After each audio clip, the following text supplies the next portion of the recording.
지금 그리고 또 김민석 후보 인선 못지않게 주목을 받는 분이 바로 강훈식 그 대통령 비서실장인데 기본적으로 이분 같은 경우는 통상적으로 비서실장 상이라고 한다면은 대체로 그 대통령을 뭔가 지혜적으로 조언하는 의미가 크다고 보통 생각을 하기 때문에 연배가 높은 분들이 해왔는데 지금 90년대 학번에 70년대 출생인 강훈식 의원을 지명을 하면서 굉장히 세간의 관심이 쏠리는데 강훈식 비서실장 어떤 분입니까? 이분은 일단 뭐 건국대 총학생회장 출신이라고 하고요.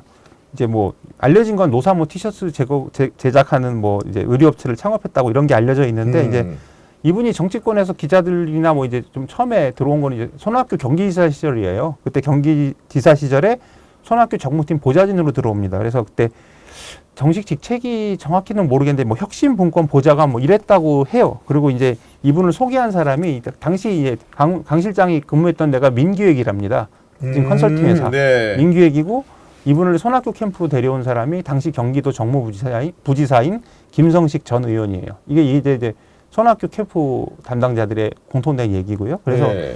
근데 이제 이분이 그때 손학규 대표가 그 경기지사 시절에 좀 약한 후보였는데 하나 좀 눈길을 끈 게 있었어요. 민심 대장정이라고 지방 돌면서 정말 죽도록 고생하는 거예요. 사진만 찍는 게 아니라 탄광 가서 막 탄광 가서 검은색으로 유명하죠. 정말로 일을 해요. 근데 이제 그걸 기획한 사람이래요. 그래서 손 지사가 되게 그러니까 당시 손학규 지사가 되게 아꼈고 그래서 나머지 측근들이 좀 질투할 정도로 너무 좀 끼고 돌았다 이런 얘기가 있었어요. 그리고 이제 손학규 대표가 탈당하고 이제 민주당 쪽으로 넘어오죠. 그리고 하면서 이제 대선 때는 캠프 기획팀장을 맡았고 2007년 대선 때는 또 이제 손학규 대표가 손학규 이제 전 대표가 민주당 대표할 때는 정무특보를 했고 근데 이제 손학규 전 대표가 당을 떠날 때 떠나지 않고 이제 민주당에 남은 거죠. 남아서 또 뭐 이해찬 체제에서나 문재인 체제에서나 어쨌든 전략 통이기 때문에 되게 신임을 받고 그래서 뭐 되게 좀 두루두루 신임을 받았대요. 그리고 제가 들은 건 저분이 굉장히 여기저기하고 다 잘 친하대요. 그러니까 네. 그래서 586하고도 친하고 뭐 친명하고도 친하고 친문하고도 친하고 그러니까 적이 없는 거예요. 그러다 보니까 비서실장으로서는 굉장히 좀 그런 면에서 좀 낙점을 받지 않았나 이런 생각이 들고요. 총선도 되게 일찌감치 도전을 해요. 그래서 30대 중반에 하는데 18대 총선 때는 본선에서 떨어지고 19대 때는 경선에서 떨어져요. 그래서 이제 2016년도에 이제 되는데 그 다음부터는 이제 3선을 내리한 거죠. 예. 내리하면서 굉장히 좀 정치적 체급도 키우고 그리고 두루두루 뭐 이제 기자들하고도 굉장히 친분이 깊고 그다음에 이제 이재명 대표하고도 그러니까 대표 시절에 전략기획위원장이었나 아무튼 하면서 그때 그 전략을 맡으면서 이재명 대표가 당시에 좀 말을 직설적으로 던지면서 설화 같은 게 있잖아요. 그러면 이제 그게 보통 어디서 벌어졌냐면 기자들이 따라붙으면 뭐 하다가 말하다가 그렇죠. 벌어지면 네. 말 못하게 하고 뭐 이런 역할을 했다고 합니다. 그리고 최근에 들은 거는 이번에 그 대선 과정에서 이재명 그 대통령이 민주당은 중도보수 정당이다 이런 말을 하잖아요. 그 조언을 강훈식 실장이 했다. 저는 이렇게 들었어요. 그래서 그런 것 때문에 또 근데 이제 어쨌든 그 민주당은 중도보수 정당이라고 한 말 자체가 당시에는 이제 지지층 일부의 비판을 받기는 했지만 오히려 이제 한편에서는 그 이재명은 불안하다 이런 시각도 많이 좀 엿게 해준 게 맞기 때문에 효과를 좀 본 것 같거든요. 그래서 그런 것 때문에 또 그 이 대통령이 신임을 한번 다시 얻었다 이런 얘기를 들었습니다.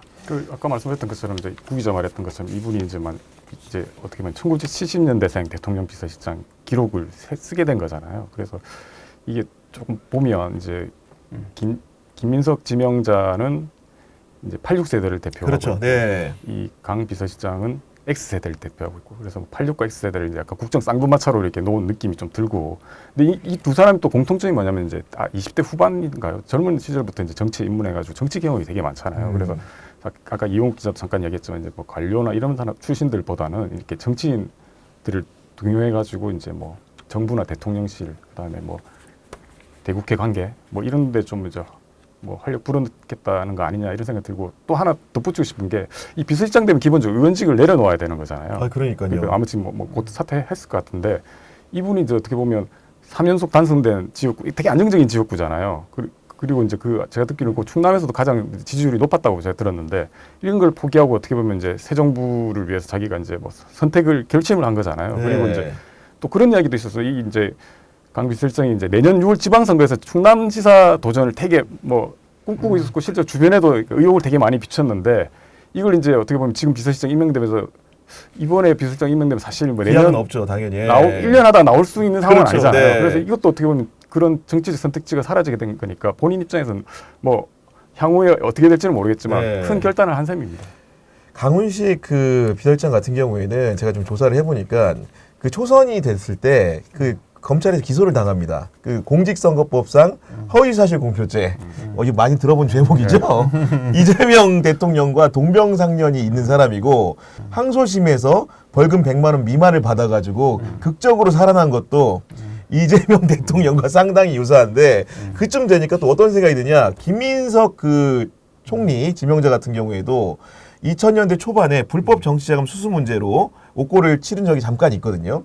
그런 상황인데 두 분의 비서실장과 국무총리의 공통점, 검찰 수사를 경험해 본 사람이다. 그리고 한 칸 더 나면 이건 좀 약간 위험한 발언이 될 수도 있는데 두 번 결혼해 본 사람이다. 강훈식 의원 같은 경우에도 위험합니다. 재혼을 했기 때문에 이제 그런데 뭔가 재기의 발편을 마련하고 고생을 해본 고난의 서사가 있는 사람을 이재명 대통령이 뭔가 좀 이렇게 여러 가지 인선 기준으로 그 사적인 부분 음향으로 중요하게 보는 게 아닌가라는 생각도 해보는데요. 저도 네. 하나만 붙이면 이제 아까 김진우 기자가 얘기했지만 저 일관되게 지적하고 싶은 게 정치의 복원입니다. 복원. 근데 비서실장 자리가 진짜 정치가 중요해요. 그러니까 야당 의원도 부르고 제가 지금도 기억나는 게 제가 정당 발진할 때 그 국회가 이제 공전이 되고 있었는데 당시에 이제 김대중 대통령이 정치를 하는데 그거를 이회창 총재하고 가끔 이게 전화를 해서 풀고 이런 걸 하거든요. 근데 그 역할들을 누가 하냐면 비서실장들이 합니다. 네, 비서실장들이 해요. 근데 이제 윤석열 때는 그 정진석 비서실장이 본인은 정치를 많이 하는 것처럼 했지만 사실상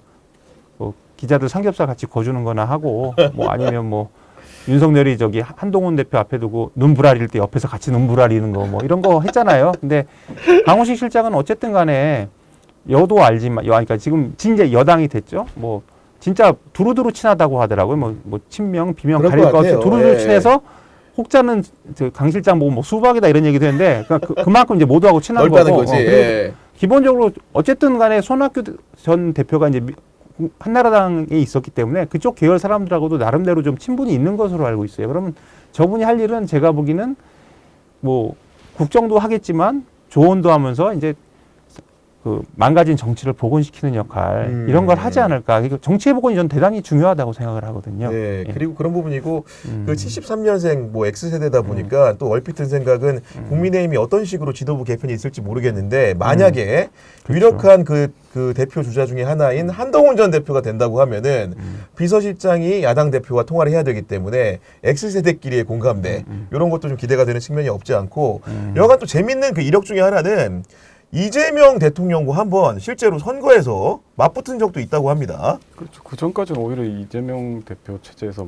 참모 역할을 했던 사람이 이제 두 번째, 그러니까 2022년 당대표 선거 때 이제 경쟁 상대로 맞붙었죠. 그래서 그 당시 이제 이 강 실장이 97세대 대표 주자라고 해서 90년대 학번에 70년생 네. 출사표를 던지고 이제 미래 리더십 이야기를 계속했고 당시 이제 또 다른 이제 97세대가 이제 박용진 전 의원, 강용진 전은 약간 걸려 있는데 90년생이 그러니까 90년대 학번이죠. 근데 네. 이게 약간 90이잖아요. 네. 그리고 이제 70년생 71년생인가 그래요. 약간 걸려 있습니다. 그래서 아무튼 두 사람이 있는데 조금 달랐던 거는 이제 아시겠지만 박용진 전 의원은 이제 이재명 대표 되게 격렬하게 비판하잖아요. 사당 안 할 때는 정당 안 된다. 그런데 이제 강 실장 당시에 그 정도까지는 나가지는 않고 그래서 이제 선거 기간 도중에 이제 후보를 사퇴했고 그래서 일각에서는 이제 약간 이재명 대표의 페이스메이커 역할을 하는 거 아니냐 이런 평가도 있었습니다. 그 페이스메이커 역할을 하니까 제가 기억나는 게 예전에 본인은 기억을 못 할 텐데 정대철 전 의원이 이제 야인이 되시고 네. 전직 의원으로 막 기자들 만나고 다닐 때 한번 뵌 적이 있는데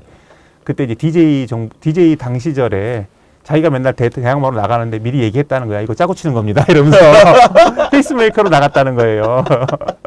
그러면서 그러니까, 결국은 이제 요직을 나중에 차지하게 되는. 아니 그런 것도 아니지만 어쨌든 누군가 나서야 되잖아요. 그렇죠. 예. 혼자 할 수는 없으니까. 혼자 하면 네. 오히려 이제 비판이 더 심해지니까. 근데 강훈식 실장은 좀 그렇게 나온 게 아닌가. 그러니까 얘기가 짜고 치지 않았겠지만 본인이 이제 나라도 나서서 좀 붐을 띄워야겠, 흥행을 좀 띄워야겠다. 내가 안 나가면 저게 되니까 일극 체대가 되고 그렇죠. 아니 또 박용진 네. 전 의원 같은 경우는 막 더 세게 얘기하니까 이게 싸움도 세지잖아. 이러면 격해지고 이러니까 나라도 나서서 좀 중간에서 완충을 하면서 그러다 이제 쓱 그만두죠. 그래서 약간은 이제 페이스메이커라고 저는 그때 나갈 때도 아 저분은 페이스메이커다 이렇게 생각을 했습니다.